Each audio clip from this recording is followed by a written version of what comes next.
ما توی روانشناسی یه تئوری داریم به اسم تئوری سوسک. حالا داستان از چه قراره؟ 4 تا خانم برای صرف غذا میرن رو توی رستوران خیلی باکلاس.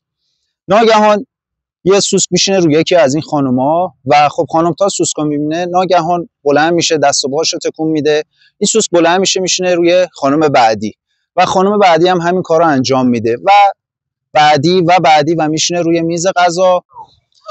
یه گارسون که داره این صحنه رو کامل میبینه میره یه دستمال کلینکس برمی‌داره و سوسکو خیلی راحت برمی‌داره و زنده میذارتش از رستوران بیرون.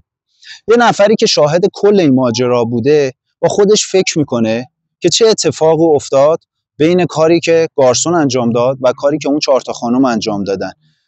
نظر شما چیه؟ باید بهتون بگم که کاری که گارسون انجام داد پاسخ دادن بود و کاری که اون خانم‌ها انجام دادن واکنش دادن بود. ما در روز چند مورد مسئله برامون پیش میاد.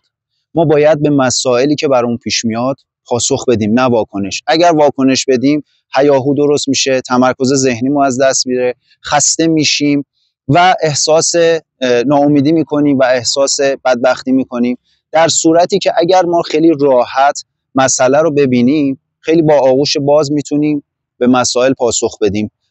دوستان سعی کنید توی زندگی به مسائل پاسخ بدید به جای اینکه واکنش بدید. موفق باشید.